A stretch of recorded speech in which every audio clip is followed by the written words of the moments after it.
एक व्यक्ति मेरे सामने चुनाव नहीं लड़ सकता। मेरे सामने राजस्थान की सरकार चुनाव लड़ती है और अभी भी आपने देखा होगा जैसा मेरा नेचर रहा कि मुझे राजनीति में दबना, झुकना और किसी के सामने सरेंडर होना मंजूर नहीं है। मेरी माता सीता देवी गुजर को निलंबित किया गया। निलंबन करने का कारण जो बताया सरकार ने बड़ा मतलब अचंभित करने वाला था।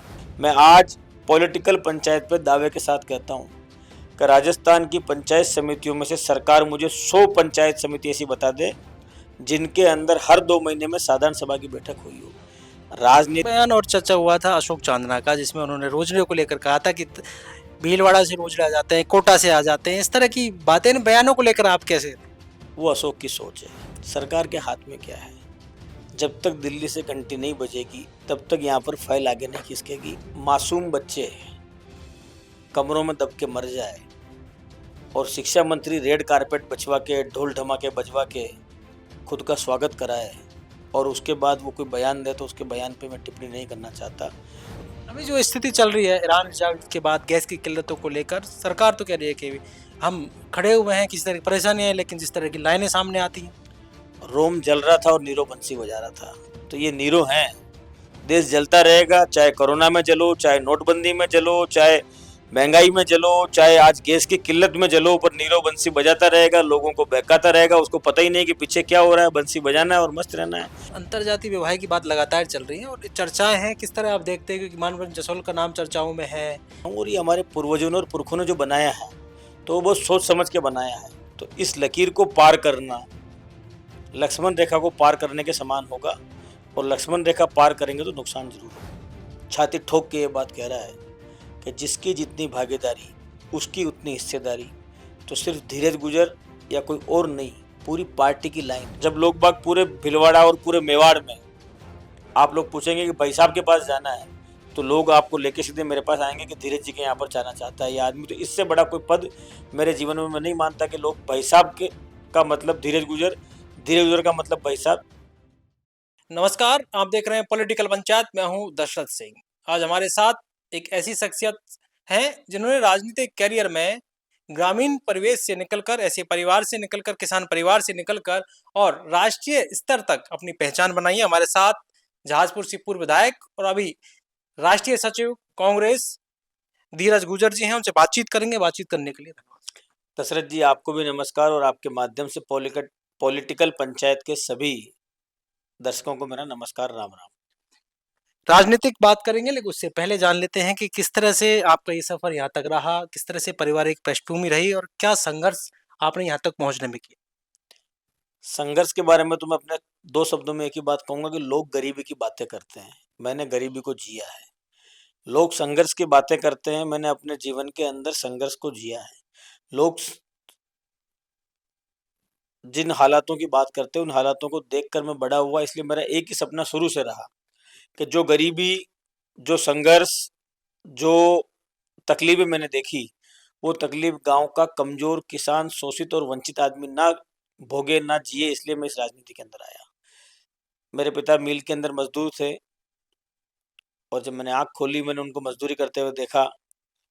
8-8 घंटे मिल के अंदर खड़े रह के मजदूरी करना और धागा बनाने की बोबिनों पे काम करना और किसान परिवार में होना, तब मैंने महसूस किया कि व्यक्ति को हालात सिखा देते हैं कि उसको कैसे लड़ना है। लेकिन मेरे माता पिता ने एक ऐसा काम किया जो मैं कभी नहीं भूल सकता। उन्होंने इस बात को समझा कि शिक्षा शेरनी का वो दूध है कि जो इसको पिएगा वो शेर बन जाएगा। और उन्होंने हमें पढ़ने लिखने के लिए, मुझे, मेरे भाई को, मेरे परिवार को शिक्षा पे जोर दिया और उन्होंने अपनी हैसियत से ज़्यादा अच्छी शिक्षा हमको दी। उसी का परिणाम हुआ कि भिलवाड़ा की जो एक बहुत चूँकि जिस विचारधारा के कारण मैं कांग्रेस में आया, सेवा सदन स्कूल थी वहाँ पर हमारी, जो बचपन से ही खादी पहनना सिखाते थे, जहाँ पर आदर्श, संस्कृति, सभ्यता, शिक्षा का अहम अंग था। स्वतंत्रता संग्राम के सेनानियों का जीवन दर्शन उसके अंदर अपने आप में एक पाठ था। वहाँ से शिक्षा पाने के बाद में कॉलेज के अंदर गया। कॉलेज से फिर छात्र राजनीति और छात्र राजनीति से जन सेवा के माध्यम से कांग्रेस पार्टी का रास्ता पकड़ के आज यहाँ तक पहुँचा हूँ, जिसके माध्यम से मैं आज कांग्रेस पार्टी के अंदर काम भी कर रहा हूँ और मैंने विधायक बन के विधानसभा और जिले और मेवाड़ और प्रदेश की सेवा भी करी है। क्योंकि जिस इलाके से आप आते हैं, भीलवाड़ा का वो इलाका जहाँ शिक्षा का स्तर कहा जाता है कि बहुत कम है, लेकिन आपने जिस तरह से उस इलाके से और उस क्षेत्र से नाम किया, पारिवारिक पृष्ठभूमि आपने बताया कि जिस तरह से मिल में आपके पिताजी काम करते थे, वहाँ से यहाँ तक का सफ़र बड़ा आपने जिस तरह बताया कि संघर्षपूर्ण रहा, लेकिन कहा यह जाता है कि धीरज गुजर के सामने वो बहुत सारी ऐसी परिस्थितियाँ रही हैं, जिनको उन्होंने झेला था और उसके बाद इतना संघर्ष करके इन सारी जो है नौका को आपने पार किया था।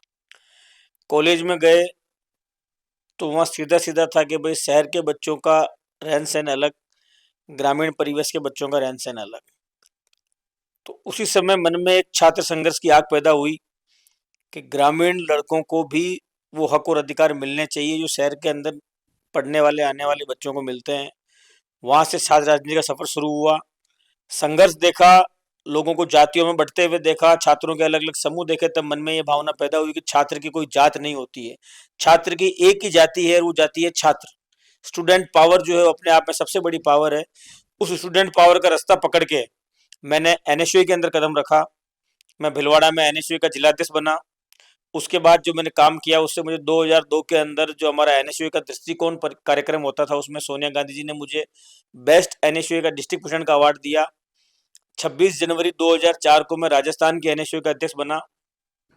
जब मैं एनएसयूआई का अध्यक्ष बना उस समय एनएसयूआई के जस्ट उससे पहले वाले चुनाव के अंदर लगभग 100 वोट आए थे छात्र संघ चुनाव के अंदर। ऐसी स्थिति के अंदर मेरे सामने सबसे बड़ा चैलेंज था कि राजस्थान की छात्र राजनीति के अंदर एनएसयूआई का परचम वापस फहराया जाए। प्रदेश अध्यक्ष बनने के बाद में पूरे राजस्थान का दौरा करके जिन छात्रों की टीम खड़ी करी उससे राजस्थान की एनएसयूआई का परचम वापस हमने फहराया। राजस्थान विश्वविद्यालय, उदयपुर विश्वविद्यालय, जोधपुर विश्वविद्यालय,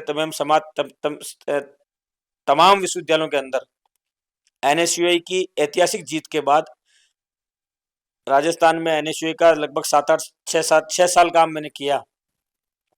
तो 2004 26 जनवरी को प्रदेश अध्यक्ष बनने के बाद फिर 2009 फरवरी तक मैं एनएसयूआई का अध्यक्ष रहा। फिर मैं यूथ कांग्रेस का पदाधिकारी बना। फिर मैं 2013 में विधायक बना जाजपुर से और प्रदेश महासचिव बना एनएसयूआई का यूथ को। उसके बाद मैं प्रदेश महासचिव बना राजस्थान कांग्रेस का। और फिर मैं 2019 में फरवरी 2019 में अखिल भारतीय कांग्रेस कमेटी का सचिव बन के उत्तर प्रदेश का सह प्रभारी लगा और तब से अब तक मैं उत्तर प्रदेश में काम कर रहा हूँ। देखिए बहुत आपने सफ़र तय किया है और यहाँ तक पहुँचने में, और ऐसे ही ये सफ़र तय नहीं होता, ये क्योंकि राष्ट्रीय स्तर तक पहुँचना, ग्रामीण काल से निकलना, और वो भीलवाड़ा का इलाका। लेकिन जिस तरह की राजनीति रही, आपके भाई की भी बड़ी बात होती है, नीरज की कि भारी भरकम वो जब सोना पहनते हैं तो उसकी लोग चर्चाएं करते हैं।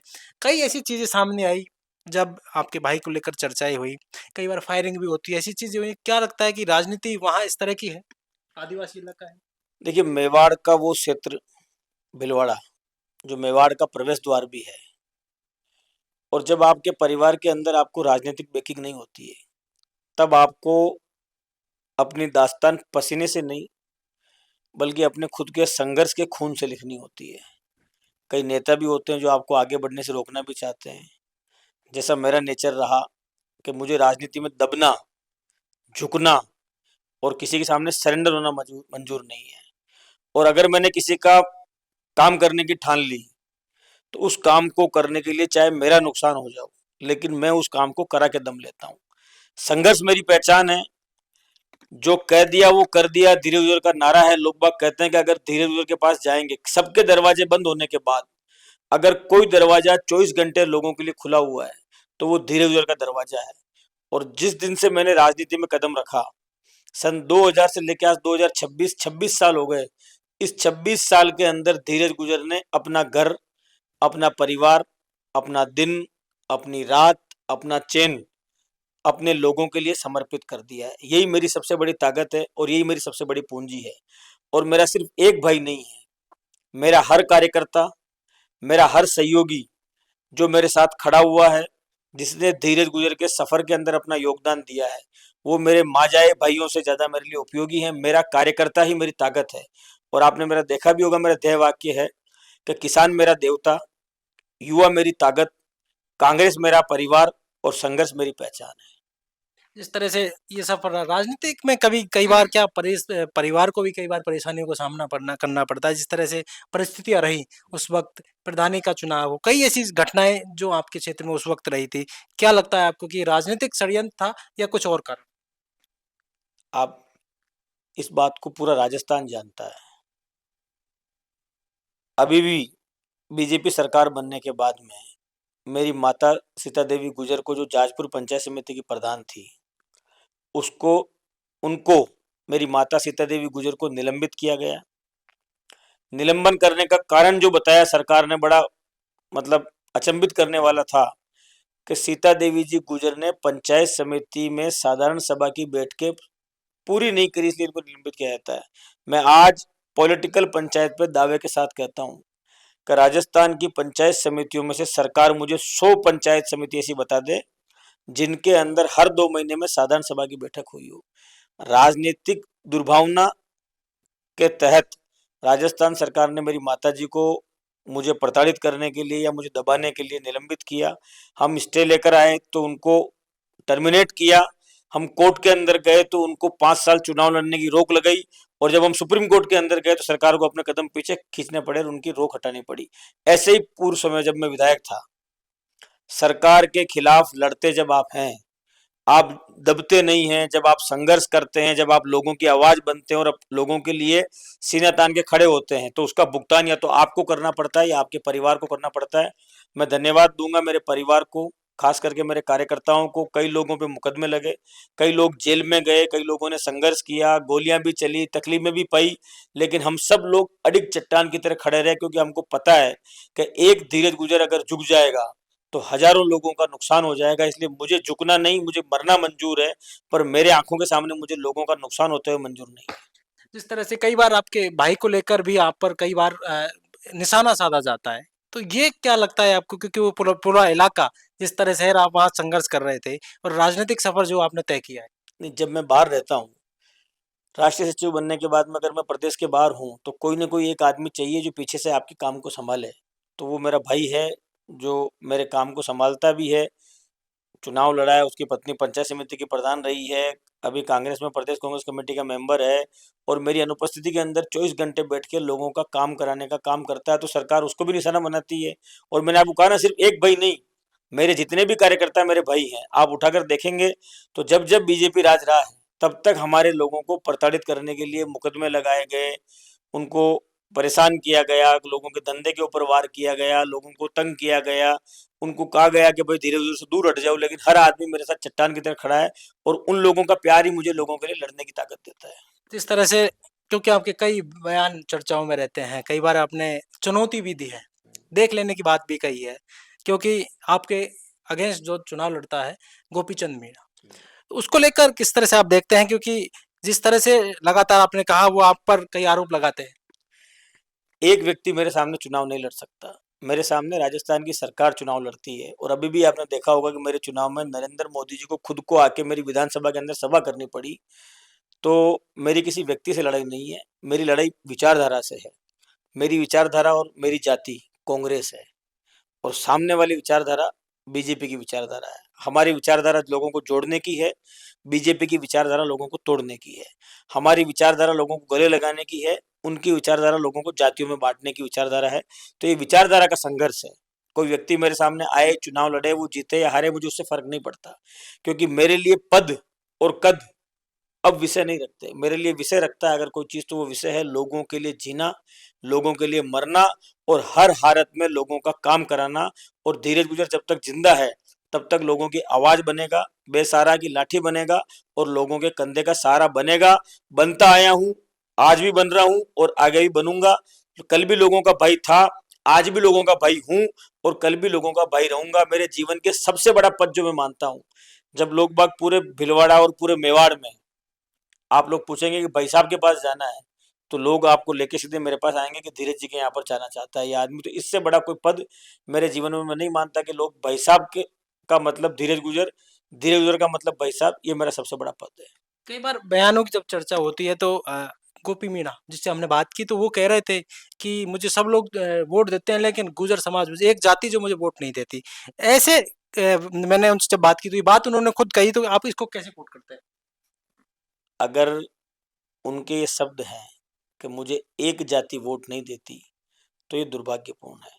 मेरे जो 96,000 वोट आए, उसमें गुजर का वोट भी है, मीणा का वोट भी है, ब्राह्मण का वोट भी है, राजपूत का वोट भी है, वंचित शोषित दलित का वोट भी है। एक व्यक्ति 36 कौम का जब तक उसको वोट नहीं मिले तब तक नेता नहीं बन सकता। और अगर कोई व्यक्ति ये सोचे कि मुझे मिलने वाले वोटों के अंदर मैं जाति तलाशूं, तो ये तलाश करने वाले की नज़र की खराबी है, उसकी सोच की खराबी है। उसके ऊपर मैं टिप्पणी नहीं करना चाहता। धीरज गुजर तो अपने आप को सौभाग्यशाली मानता है कि मुझे जितना प्यार गुजरों का मिला, उतना प्यार मुझे मीणाओं का मिला, उतना प्यार मुझे ब्राह्मण और राजपूतों का मिला, उतना ही प्यार मुझे रेगर, बैरवा और बड़ई समाज का मिला। 36 कौम मेरे साथ खड़ी है और धीरज गुजर 36 कौम की आवाज है। इसे मैं अपना सौभाग्य मानता हूँ और 36 कौम के लोगों का मैं भाई हूँ।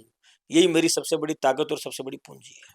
धीरज गुजर आगे किस तरह से अपने आप को देखते हैं, क्योंकि यहाँ तक का तो सफर तय कर लिया, अब आगे क्या गुजर की है कि मैं किस तरफ और आगे जाऊँ? ये फूल मुझे विरासत में नहीं मिले हैं, तुमने मेरा कांटो भरा मन ये फूल मुझे विरासत में नहीं मिले हैं, तुमने मेरा कांटो भरा रास्ता नहीं देखा। जिस दिन से चला हूँ लोगों की सेवा की सोच है, इस सेवा के अलावा मुझे और कोई रास्ता नहीं मिला। जिस तरह से आप अभी हाड़ौती की यहाँ गए थे और कई कार्यक्रम हुए थे, देवनारायण जयंती को लेकर तमाम चीज़ें हो रही थी और आप प्रहलाद गुंजल जी और आप साथ थे, तो ऐसे में आपने समाज को एकजुट होने की बात कही थी कि एक साथ रहें, एक रहें, इसको कैसे देखते हैं? इन बयानों की बड़ी चर्चाएँ हो रही थी। देखो, समाज का अर्थ है जिसमें एकता हो, एक दूसरे का साथ हो, सबको साथ लेके आगे बढ़ने की भावना हो और सब एक के लिए और एक सबके लिए हो। तो ये पहचान तो समाज को करनी पड़ेगी कि समाज में कौन समाज को एक करने वाला है और कौन खुद के लोभ में समाज को तोड़ने वाला है। जब समाज ये पहचान कर लेगा कि ये जोड़ने वाले लोग हैं और ये तोड़ने वाले लोग हैं, तो समाज जब तोड़ने वालों के साथ खड़ा होगा तो समाज टूट जाएगा, बिखर जाएगा। जब समाज जोड़ने वालों के साथ खड़ा होगा और समाज समाज के लिए बोलने वालों के साथ खड़ा होगा, तब समाज को ताकत मिलेगी। तो मैं आपके सवाल का जवाब समाज के ऊपर छोड़ता हूं कि समाज ये तय करे कि कौन समाज की ताकत है और कौन समाज की कमजोरी है और समाज को किस तरफ खड़ा होना और किसके साथ खड़ा होना है। एक बयान और चर्चा हुआ था अशोक चांदना का, जिसमें उन्होंने रोजड़े को लेकर कहा था कि भीलवाड़ा से रोजड़े आ जाते हैं, कोटा से आ जाते हैं, इस तरह की बातें। इन बयानों को लेकर आप कैसे थे? वो अशोक की सोच है। वो कभी कभी भावुकता आ जाता है और कुछ ना कुछ कह देता है, तो वो राजनीति में व्यक्ति को गुंजाइश हरदम रखनी चाहिए और समाज से ऊपर कुछ नहीं होता। इतना ही कहूंगा। पंचायत चुनाव के लिए अब राजनीति की बात अपन चल लगातार कर रहे हैं कि पंचायत चुनाव को लेकर जिस तरह से सरकार चुनाव नहीं करवा रही, ओबीसी आयोग की बात लगातार कह रही है। वो कह रही है कि हम ओबीसी आयोग को जनरल मान के सीटों पर चुनाव लड़वा देंगे। आप कैसे देखते हैं? सरकार के हाथ में क्या है? जब तक दिल्ली से घंटी नहीं बजेगी तब तक यहाँ पर फाइल आगे नहीं खिसकेगी। इस सरकार के अंदर अगर आज चुनाव हो जाए, ये सरकार चुनाव क्यों नहीं करवा रही है? इस सरकार ने चुनावों को जीतने के लिए सबसे बड़ा जो हथकंडा अपनाया, वो हथकंडा अपनाया पंचायतों के पुनर्गठन का, पंचायत समितियों के पुनर्गठन का। मैं तो मेरे जिले की बात करता हूँ और मेरे जिले के अंदर भी मेरी कोटड़ी और जाजपुर विधानसभा जो है, हमारे यहाँ पर भारतीय जनता पार्टी की पूरी सरकार ने सिर्फ हम चुनाव हार जाएं इसके लिए लोगों को तकलीफ देने का काम किया। एक आमलदा ग्राम पंचायत थी, वहां के भेरूखेड़ा को तोड़ के बागुदार ग्राम पंचायत में मिलाया। बीच में नदी है, 10 किलोमीटर पार नदी के लोगों को जाना पड़ेगा। कोटड़ी क्षेत्र के अंदर ग्राम पंचायतों का पुनर्गठन ऐसा किया कि लोगों को 10-10, 15-15 किलोमीटर दूर जाना पड़ेगा।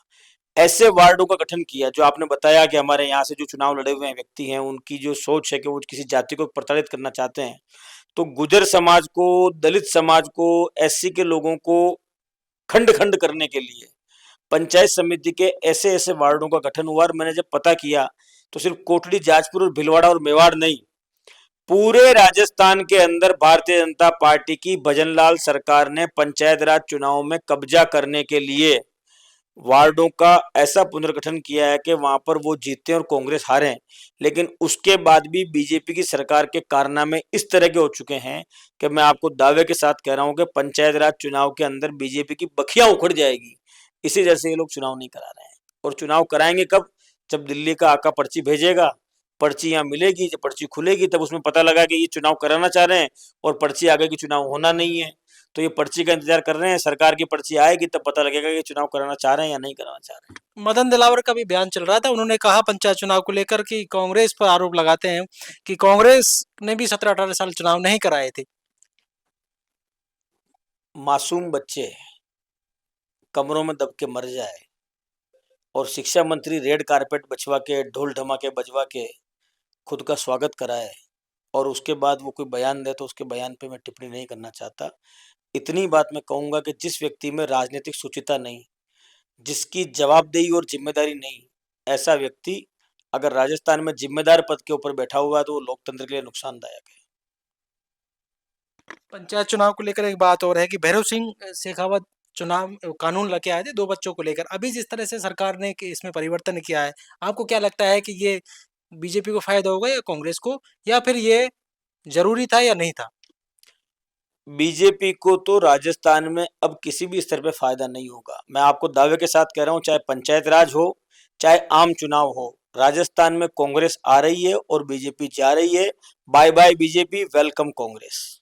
2 बच्चों को लेकर बहुत ज़्यादा प्रोपेगेंडा चल रहा था, शैक्षणिक को लेकर भी चल रहा था, क्योंकि आपकी जब सरकार थी तो ये चीज़ें सारी हुई थी, लेकिन उसके बाद भी लगातार इस पर चर्चा बनी रही। अब सरकार इस बात को लेकर बार-बार डोल पीट रही है कि हमने ये काम कर दिया। ढोल की पोल खुलेगी और बीजेपी का ढोल फटेगा। राजस्थान में कांग्रेस की सरकार बनेगी और जनता को न्याय बनेगा। जो इन्होंने खोखले वादे किए हैं, इनके खोखले वादों की पोल खुलना तय है। और राजस्थान के अंदर ये कितने भी कानून बना लें, कितने भी कानून हटा लें, कितना भी लोगों को तंग कर लें, कितना भी लोगों को बहका लें, फुसला लें, राजस्थान के लोगों ने मन बना लिया है, bye bye BJP. One state one election की बात करते हैं, क्या लगता है कि इससे किस तरह सब लेके जा रही है सरकार, क्योंकि लगातार इस बात को लेकर कह रहे हैं कि हम वन स्टेट वन इलेक्शन करवाएंगे। कह तो रहे हैं, कर थोड़ी पाए। तो बस ये कहते हैं, करते नहीं है। पहले इनके प्रधानमंत्री कहते हैं कि नारी वंदन लाएंगे, 33% महिलाओं को आरक्षण देंगे। आज कानून बना रहे हैं, 2029 की बात कर रहे हैं, जनगणना आज हुई नहीं है, फैसला हुआ नहीं है। तो कब नौ मन तेल होगा और कब राधा नाचेगी, ये कह देते हैं, करते कुछ नहीं, इसलिए इनके कहने में भरोसा मत करो। अभी जो स्थिति चल रही है ईरान रिजल्ट के बाद गैस की किल्लतों को लेकर, सरकार तो कह रही है कि हम खड़े हुए हैं, किसी तरह की परेशानी है, लेकिन जिस तरह की लाइनें सामने आती हैं। रोम जल रहा था और नीरो बंसी बजा रहा था। तो ये नीरो हैं। देश जलता रहेगा, चाहे कोरोना में जलो, चाहे नोटबंदी में जलो, चाहे महंगाई में जलो, चाहे आज गैस की किल्लत में जलो, पर नीरव बंसी बजाता रहेगा, लोगों को बहकाता रहेगा। उसको पता ही नहीं कि पीछे क्या हो रहा है, बंसी बजाना है और मस्त रहना है। ये तो लोगों को सोचना पड़ेगा कि किन के कारण हमारा देश जल रहा है, किन के कारण हमारे घर में तकलीफ हो रही है, किन के कारण हमारा देश शर्मिंदा हो रहा है। जिस दिन लोग इस बात को समझ जाएंगे, उस दिन बीजेपी चली जाएगी। लगातार बातचीत इस बात को लेकर होती है सरकार से। सरकार के कामों को लेकर किस तरह से देखते हैं? 2.5 साल से ज़्यादा वक्त हो गया है, आपका पूरा इलाका भीलवाड़ा आदिवासी इलाका है। किस तरह से देखते हैं कि 2.5 सालों को लेकर सरकार का कामकाज को? सरकार है क्या राजस्थान में? मंत्री कह रहे हैं हमारी चल नहीं रही, मुख्यमंत्री कह रहे हैं पर्ची आ नहीं रही, अधिकारी कह रहे हैं किसकी मानूं, और जनता देख रही है इनको कि भाई हमारा क्या होगा। राजस्थान में आज की तारीख में सरकार नाम की कोई चीज नहीं है, लोगों की कोई सुनवाई करने वाला नहीं है। एमएलए घूम रहे हैं, मंत्री परेशान है, मुख्यमंत्री दिल्ली के चक्कर काट रहे हैं और जनता अपने काम ना होने के कारण घर बैठी हुई है। इन सब का जवाब मिलेगा, करारा जवाब मिलेगा 2028 के अंदर। Bye bye BJP. एक और बात कि किस तरह से अभी मुख्यमंत्री का एक भाषण सामने आता है और वो कहते हैं कि आपकी सरकार को लेकर, पिछली सरकार को लेकर कहते हैं कि किस तरह से दोनों पैरों में पट्टी बांधकर बाहर आते थे। इस बयान को कैसे देखते हैं? क्योंकि वो कहते हैं मैं आपके कहने से नहीं करूंगा, मैं क्या कर रहा हूँ, मैं जा रहा हूँ दिल्ली, काम लेके आ रहा हूँ। दिल्ली जा रहा हूँ, पर्ची का इंतजार कर रहा हूँ। आपको खुद को भी पता है कि जब इनके बारे में लोग बात, मतलब कुछ नहीं हो सकता, कुछ नहीं हो सकता, इस राज के अंदर कुछ भी नहीं हो सकता।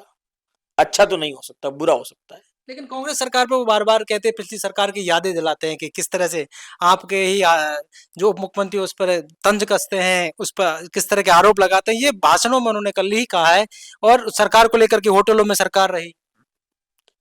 राजस्थान में 25 लाख रुपए का इलाज लोगों को फ्री में मिला। राजस्थान के लोगों को बिजली के बिलों से मुक्ति मिली। राजस्थान के लोगों को सुशासन मिला। राजस्थान में जनता की सुनवाई सुनवाई अधिकारी करते थे, अधिकारी उनके लिए खड़े रहते थे। पहले ये सब कर दो, उसके बाद हम पे उंगली उठाओ। बीजेपी के लोगों से मैं इतनी बात कहूंगा कि जब एक उंगली हम पे उठाते हो तब ये मत बोलो कि 3 उंगलियां आपकी तरफ उठी हुई है। पहले खुद कुछ करो, उसके बाद कांग्रेस पे आरोप लगाओ। हमसे अच्छा करो, हमसे ज्यादा करो, हमसे ज्यादा लोगों का भला करो, हमसे ज्यादा लोगों को योजनाएं दो, हमसे ज्यादा राहत की बात करो। और सिर्फ बातें मत करो, काम करो भाई। काम करोगे तो लोगों को न्याय मिलेगा। सचिन पायलट का जन्मदिन था आपके ही क्षेत्र में, उदयपुर में, और वहां वो पहुंचे थे। इस पूरे कार्यक्रम पर सबकी नजरें थी। सचिन पायलट की राजनीति को आप कैसे देखते हैं? हमने बहुत नजदीकी से देखा। देखिए, बहुत सौम्य चेहरा राजस्थान की राजनीति के अंदर है। और सचिन पायलट जी भारत सरकार में मंत्री रह गए, कांग्रेस के प्रदेश अध्यक्ष रह गए, उप मुख्यमंत्री रह गए। और जो अपना विजन उन्होंने बार बार युवाओं के सामने पेश किया है, तो और आज कांग्रेस के महासचिव वो हैं, तो एक ऐसा चेहरा है जिसके अंदर कांग्रेस के लोगों को, प्रदेश के लोगों को अपना भविष्य दिखता है। और निश्चित रूप से मैं कहूँगा कि जो आज लोगों के मन में कांग्रेस के वो चेहरे हैं जो उम्मीद जगाते हैं, उन चेहरों में से एक चेहरा सचिन पायलट जी हैं। 2028 को लेकर बहुत चर्चाएं होती हैं कि कई बार पिछली पिछली बार भी जब इस तरह की चर्चाएं हुई थी, तो क्या लगता है कि क्योंकि अशोक गहलोत और सचिन पायलट जब सत्ता होती है तो दूर हो जाते हैं और सत्ता नहीं होती है तो नजदीक आ जाते हैं, तो इसको लेकर बीजेपी बड़ी तंज कसती है। बीजेपी की तकलीफ ये है कि अपने घर का शोर बचाने के लिए लोगों के घर में शोर बचाने की बात करते हैं। कभी भी आपने देखा होगा राजेश पायलट जी के कार्यक्रम में प्रेरणा दिवस के लिए सचिन पायलट जी गहलोत साहब को निमंत्रण देने गए। उनके प्रेरणा दिवस पर अशोक गहलोत जी वहां पर आए। गहलोत साहब का जो राजनीतिक अनुभव है, 3 बार का मुख्यमंत्री होना, प्रदेश अध्यक्ष होना, भारत सरकार में लगातार मंत्री होना, कांग्रेस पार्टी में संगठन महासचिव के पद के ऊपर रहना, सत्ता और संगठन का जो अनुभव, कार्यकर्ता और नेता का जो बेजोड़ मेल, और जो उनके उम्र का अनुभव है, वो निश्चित रूप से सचिन पायलट साहब को, धीरज गुर्जर को, गोविंद डोटासरा जी को, हरीश चौधरी जी को और राजस्थान की कांग्रेस के तमाम नेताओं को प्रेरणा देने वाला है। तो अशोक गहलोत जी हमारी पार्टी के वो वरिष्ठ नेता हैं जिन्होंने अपना पूरा जीवन पार्टी को समर्पित किया। सचिन पायलट जी हमारी पार्टी के वो नेता हैं जिनके अंदर लोग अपना भविष्य देख रहे हैं। और ये दोनों एक हैं। अगर कोई व्यक्ति ये बात कह रहा है कि बीजेपी तो कहेगी, क्योंकि जब तक बीजेपी ये नहीं कहेगी कि कांग्रेस में लड़ाई है, तब तक बीजेपी अपने घर का शोर कैसे मचाएगी। हम सब लोग, हमारे नेता राहुल गांधी जी के नेतृत्व में, प्रियंका गांधी जी के नेतृत्व में कमर कस के तैयार खड़े हुए हैं कि राजस्थान में 2028 में बाय बाय बीजेपी और वेलकम कांग्रेस करना है। लेकिन 2028 की चर्चाएं होती हैं, लगातार इस बात को चर्चाएं होती है कि चेहरा कौन होगा, तो इसको लेकर बड़ी कंट्रोवर्सी जब होती है, तो क्या लगता है आपको सचिन पायलट बेहतर नेता हैं या फिर? कांग्रेस के अंदर तो सदैव एक चेहरा रहा है, कांग्रेस का हाथ का निशान। हमारी पार्टी लोकतांत्रिक पार्टी है। हमारी पार्टी पार्टी के हाथ के निशान पे चुनाव लड़ती है। और उसके बाद हमारी पार्टी के अंदर सब नेताओं की राय से हमारा फैसला होता है। और उसके बाद उस फैसले को पूरा सर्वसम्मति से निभाया जाता है। तो इसमें कोई दो राय नहीं है कि कांग्रेस पार्टी 2028 के अंदर राजस्थान में सत्ता में आ रही है। किस तरह से देखते हैं कि आने वाले वक्त में, क्योंकि आप प्रियंका गांधी के साथ बहुत रहे हैं, उत्तर प्रदेश में आपने उनके साथ कमान संभाली हुई है, प्रियंका गांधी की छवि को कैसे देखते हैं? इंदिरा वाली वो छवि, कई बार चर्चाएं होती है कि वो पोटेंशियल उनके अंदर है। ये मेरा सौभाग्य है कि मुझे अपने नेता के साथ काम करने का मौका मिला। और राहुल गांधी जी के साथ प्रियंका गांधी जी के नेतृत्व में काम करना अपने जीवन का वो अनुभव है जो अगर हमने एक बार अपने जीवन में ले लिया तो उसके बाद हमारे जीवन को बदलने से कोई नहीं रोक सकता। उनकी सौम्यता, उनकी सादगी, उनकी इच्छा शक्ति, उनका दृढ़ संकल्प और देश के लोगों के प्रति प्यार और अपने देश की देशभक्ति के प्रति अमिट छाप जो उनके अंदर है, और खास करके राहुल गांधी जी और प्रियंका गांधी जी के मन में जो भावना है कि ये देश रहना चाहिए, हम रह ना रहें, ऐसे नेता के साथ काम करना मेरे जीवन का सौभाग्य है। और मैं कोई पूर्व जन्म का फल मानता हूँ कि उनके साथ मुझे काम करने का मौका इतना मिला। वक्त आपने प्रियंका जी के साथ बिताया, क्या लगता है कितना परिवर्तन आपने जब पहली बार आप उनके साथ जुटे और आज इतना वक्त आपको हो गया है? मुझे एक बेहतर इंसान बनने का अवसर मिला, लोगों के दर्द को एक नई अनुभूति से और नई नज़र से देखने का अवसर मिला। सिर्फ अपना हित देखने की जगह देश का हित और ज़्यादा कैसे मजबूती से देख पाएँ, ये सोचने का मौका मिला। और सब एक के लिए नहीं, एक सबके लिए, अपना जीवन लोगों के लिए जीने के अंदर जो भावना के अंदर मुझे और ताकत मिली, वो ताकत मिली। और आप सोचो, जिन्होंने अपने पिता को, अपनी दादी को अपनी आँखों के सामने इस देश की एकता के लिए बलिदान होते हुए देखा हो, ऐसे लोगों को सिर्फ देख लेने मात्र से ही आदमी के अंदर जो देशभक्ति की लहर पैदा होती है ना, वो शब्दों में बयान नहीं हो सकती। अभी लोकसभा का सत्र भी चल रहा है और किस तरह से देखते हैं, क्योंकि लोकसभा में जो सारी चीजें आपने देखी, पिछले दिनों कई कांग्रेसियों को निलंबित भी किया गया और कई ऐसी चीजें हुई, क्या लगता है आपको कि ये सारी चीजें किस तरह की हैं, राजनीति किस ओर जा रही है? कांग्रेस में लोकतंत्र है और बीजेपी का विश्वास तानाशाही के अंदर है। हम सबकी आवाज को महत्व देते हैं, वो खुद की आवाज को महत्व देते हैं। राहुल गांधी जी नफरत के बाजार में मोहब्बत की दुकान खोलने की बात करते हैं, और ये नफरतों में मोहब्बत जलाने की बात करते हैं। और यही आपने देखा, चाहे लोकसभा हो, चाहे विधानसभा हो, चाहे विधानसभा के चुनाव हो, चाहे लोकसभा के चुनाव हो, चाहे इनका प्रचार तंत्र हो, चाहे इनका काम हो, इनकी हर चीज के अंदर जलने जलाने की बात आती है। इनकी हर चीज में तोड़ने तुड़ाने की बात होती है। इनकी हर चीज में मिटने मिटाने की बात होती है। देश की यादें मिटानी हो, संस्कृति मिटानी हो, लोगों को तोड़ना हो, लोगों को के दिलों को जलाना हो, लोगों को तकलीफ देनी हो, वहां पर ये लोग सबसे आगे रहेंगे। और जहां नफरत मिटानी हो, मोहब्बत बढ़ानी हो, वहां राहुल गांधी जी खड़े रहेंगे। जहां लोगों की रक्षा करने के लिए जान देने की बात आएगी, वहां राहुल जी प्रियंका जी खड़े रहेंगे। जहां इस देश को जोड़ने की बात आएगी, वहां कांग्रेस का हर कार्यकर्ता हाथ में तिरंगा झंडा लेकर खड़ा रहेगा। तो बुनियादी तौर पे हमारी विचारधारा जोड़ने की है और उनकी विचारधारा तोड़ने की है। 2028 की बात लगातार चर्चाओं में है, तो उसको लेकर जिस तरह से कहा जाता है कि क्या प्रदेश अध्यक्ष बदला जा सकता है, क्या कोई नया विकल्प तैयार हो सकता है, क्या लगता है आपको किस तरह से? मैं अभी उत्तर प्रदेश काम कर रहा हूं, तो मेरे सामने 2027 के जो विधानसभा चुनाव उत्तर प्रदेश में आ रहे हैं, उन उन उन्हीं की तरफ मेरा ध्यान है। अंतरजातीय विवाह की बात लगातार चल रही है और चर्चाएं हैं, किस तरह आप देखते हैं, क्योंकि मानव जसोल का नाम चर्चाओं में है, हाल ही में और कई शादियों को लेकर चर्चाएं थी, किस तरह से देखते हैं आप? मैं किसी व्यक्ति पर टिप्पणी तो नहीं करूंगा, पर समाज और सामाजिकता वो बंधन है, जिस बंधन को समाज में रहने वाले हर व्यक्ति को निभाना चाहिए। मैं तो समाज का, सामाजिक परंपराओं का, बंधनों का सम्मान करता हूँ, और ये हमारे पूर्वजों ने और पुरखों ने जो बनाया है, तो वो बहुत सोच समझ के बनाया है। तो इस लकीर को पार करना लक्ष्मण रेखा को पार करने के समान होगा, और लक्ष्मण रेखा पार करेंगे तो नुकसान जरूर होगा। हाल ही में एक निजी कार्यक्रम था जिसमें लाल डायरी का एक बार फिर से जिक्र हुआ है, किस तरह से आप देखते हैं कि अशोक गहलोत ने लाल डायरी का जिक्र किया, राजेंद्र गुड़ा वहाँ मौजूद थे, धर्मेंद्र राठौर जिनका नाम लेकर उन्होंने कहा था कि मैं उनके घर से ये लाल डायरी लेके आए, और फिर पीछे से वो कहते हैं कि उन्होंने अपनी सरकार भी बचाई थी। अब ये लाल डायरी का जो भूत है, ये जब जब राजस्थान की राजनीति की चर्चा होगी तब तब बाहर आता रहेगा। लेकिन ये भूत ऐसा भूत है जिसके हाथ में कुछ है नहीं, खाली हाथ का भूत है, ये कुछ है नहीं इस लाल डायरी में। लेकिन अशोक गहलोत का बयान बड़ा अलग। ये एक ऐसी चर्चा है जो बस चर्चा बन के रह जाएगी, इसका इसमें कुछ है नहीं। इतना मैं कह सकता हूँ कि ये लाल डायरी खाली डायरी है। किस तरह से देखते हैं राजस्थान में अभी राज्यसभा के चुनाव भी हैं, क्या लगता है आपको क्या समीकरण बैठेंगे, क्योंकि कई बार कई लोग इस बात की मांग भी करते हैं, कई समाजों की तरफ से भी मांग आती है, क्या लगता है कि किस तरफ का रहेगा कांग्रेस का?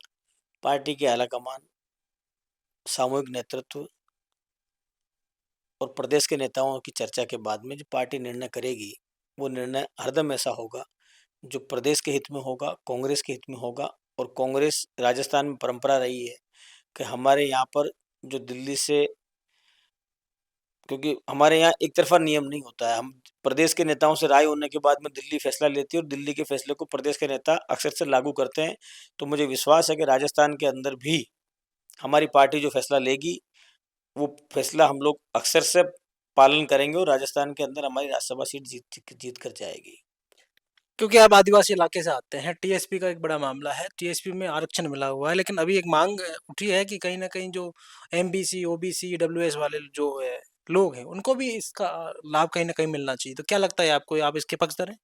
देखिए, राहुल गांधी जी ने एक बात कही, इस 21वीं सदी के अंदर अगर कोई नेता छाती ठोक के ये बात कह रहा है कि जिसकी जितनी भागीदारी उसकी उतनी हिस्सेदारी, तो सिर्फ धीरज गुजर या कोई और नहीं, पूरी पार्टी की लाइन है कि जो दबे हुए हैं, जो शोषित हैं, जो वंचित हैं, जिनको हक और न्याय नहीं मिला, जिनको आरक्षण नहीं मिला, उनको उनकी भागीदारी की सुनिश्चित करने के लिए उनकी हिस्सेदारी के हिसाब से भागीदारी मिलनी चाहिए। जब हमारे नेता का देह वाक्य है ये, तो अभी आपने देखा होगा मान्यवर काशीराम जी की पुण्यतिथि के पूर्व संध्या पर जब लखनऊ में कार्यक्रम हुआ, वहां भी राहुल गांधी जी ने कहा कि वंचितों को, शोषितों को उनका हक और अधिकार दिलाने के लिए राहुल गांधी और पूरी कांग्रेस पार्टी कृत संकल्पित होकर लड़ाई लड़ेगी। तो मैं आपको इतना कह सकता हूं कि हम जो जातिगत जनगणना की बात राहुल गांधी जी कर रहे हैं, वो इसीलिए कर रहे हैं कि बीमारी का पता लगे, लोगों की कितनी आबादी है,